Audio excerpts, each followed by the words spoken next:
इसी के साथ मैं अगले वक्ता को बुला रहा हूं, अमित मुदगिल।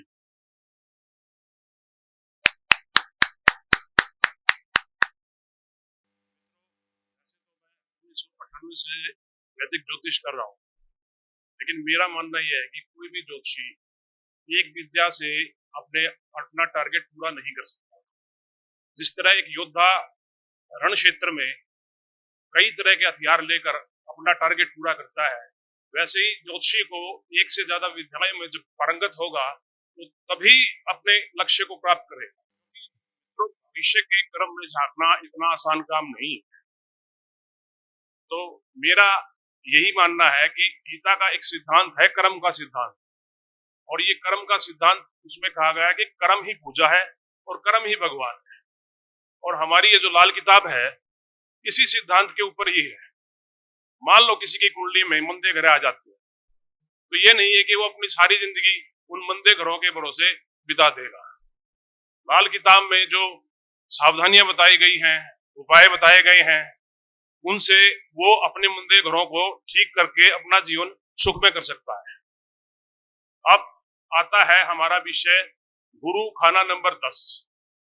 मित्रों, गुरु जब खाना नंबर 10 में आता है तो यह शनि का पक्का घर है और मंगल का यहाँ उच्च का होता है, और काल पुरुष की कुंडली में गुरु यहाँ नीच का होता है। तो कहने का तात्पर्य यह है, गुरु का एक बेसिक स्वभाव यह है कि एक मानवतावादी और परोपकारवादी ग्रह है, ये प्रोफेशनल नहीं बन सकता। जब भी कुंडली में 10वें भाव में गुरु आएगा, वो आदमी फ्री की सलाह देने लग जाएगा।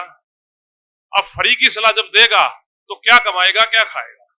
अब आप ही बताएं कि एक वकील अपने क्लाइंट से अगर पैसे नहीं लेगा तो क्या कमाएगा, और एक डॉक्टर अपने पेशेंट से पैसे नहीं लेगा तो क्या खाएगा? तो यहाँ का गुरु कुंडली में 10वें भाव में अपने नीचता को प्राप्त होता है। गुरु 3 चीजों का कारक माना गया है, शिक्षा का, संतान का और एजुकेशन का। मतलब 3 चीजों में यहाँ गुरु आके अपना नीचता प्रदान करता है और अशुभता प्रदान करता है। अब हम बात करते हैं गुरु के मसनूई 2 ग्रह सूर्य और शुक्र के बारे में, जो कि कर्म के सिद्धांत में यहाँ भी वो एक विपरीत नकारात्मक ही भूमिका निभाते हैं। सूर्य का काम करना नहीं है, क्योंकि शनि का एक सिद्धांत यह है, शनि बिना लाभ के काम नहीं करता, क्योंकि इसकी एक राशि 10वें खाने में है और एक एकादश में है। शनि एक चलाक ग्रह है, और सूर्य का जो काम है वो काम करना नहीं है, उसका काम है राज करना। जब सूर्य यहाँ आता है तो उस बंदे की प्लानिंग बहुत बड़ी बड़ी होती है, काम कुछ करता नहीं है, बहुत महत्वाकांक्षी हो जाता है। वो राज करने की सोचेगा, बड़ी बड़ी प्लानिंग बनाएगा, इलेक्शन लड़ने की सोचेगा, लेकिन काम करके खाएगा नहीं। ये सूर्य का 10वें भाव में एक नकारात्मक बिंदु है। अब आते हैं हम शुक्र का, जो मसनूई ग्रह दूसरा है इसका गुरु का। शुक्र जब 10वें भाव में आता है तो आदमी को थोड़ा सा आलसी प्रवृत्ति का बना देता है, मनमोजी बना देता है, घूमने फिरने की प्रवृत्ति दे देता है, और दिन में स्त्रियों के सपने देखने लग जाता है। तो जब ये चीजें, ये विशेषता आ जाएंगी तो वो आदमी अपने काम के प्रति कैसे वो डिसिप्लिन होगा? तो गुरु जब 10वें भाव में आता है अपने सूर्य और शुक्र के प्रभाव को लेकर, तो वहां का आने से जब तक पूरा प्रोफेशनल नहीं हो पाता, और ना ही जो उसकी डिग्री है वो इतना काम आती। अब इसमें लाल किताब में कुछ कंडीशन दी गई है कि क्या गुरु सब जगह एक जैसा ही फल देता है? ऐसा नहीं है मित्रों। अब गुरु अगर 10वें भाव में बैठा है, गुरु के पक्के ग्रह 2, 5, 9, 11, 12, अगर गुरु के शत्रु ग्रह बैठ जाएं तो उसका अशुभ फल दुगना हो जाएगा।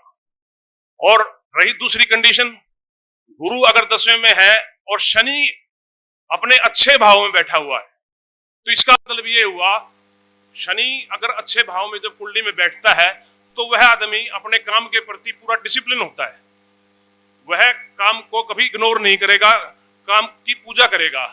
तो गुरु जो 10वें भाव में आने के उसका अशुभ फल कम हो जाता है।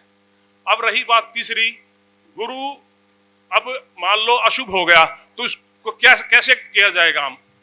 तो इसका सीधा सा सिद्धांत है, गुरु अगर 10वें में हमें अशुभ फल दे रहा है तो इसके सामने चौथे भाव में इसके मित्र ग्रह जो हैं सूर्य, चंद्र और मंगल, उनको वहां हम शिफ्ट कर देंगे।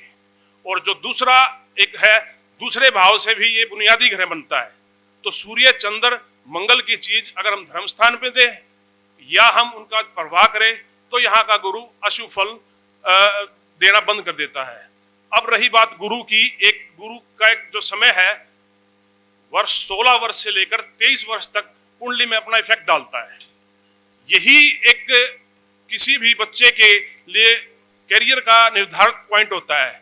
वहीं बच्चा गड़बड़ी करता है और वहां गलत डिसीजन लेता है, क्योंकि गुरु यहाँ नीच का है। ज्यादातर यहाँ पढ़ाई देखी गई है कि +1 2 के बाद जिन बच्चों की एजुकेशन में गलत डिसीजन लेते हैं वो गुरु खराब होने की वजह से लेते हैं, क्योंकि गुरु एक तो डिसीजन वैसे ही गलत दिलवाता है क्योंकि यहाँ नीच राशि का है। फिर सूर्य और शुक्र का प्रभाव होने के कारण उस बच्चे का प्रॉपर ढंग से उसका पढ़ाई में मन नहीं लगता या कुछ गलत चीजों में चला जाता है। इस वजह से हम देखते हैं कि गुरु प्रोफेशन लाइफ में भी और एजुकेशन लाइफ में भी, और गुरु का जो बलि का बकरा है वो केतु ग्रह है। केतु ग्रह होने की वजह से भी संतान पे भी नकारात्मक प्रभाव डालता है। अभी तक मैं वैदिक ज्योतिष में मुझे यही नहीं समझ में आया था गुरु 10वें में रिजल्ट अच्छा क्यों नहीं करता, लेकिन जब लाल किताब पढ़ी तो यहाँ समझ में आया कि गुरु इन कारणों की वजह से पूर्ण अपना शुभ फल नहीं देता।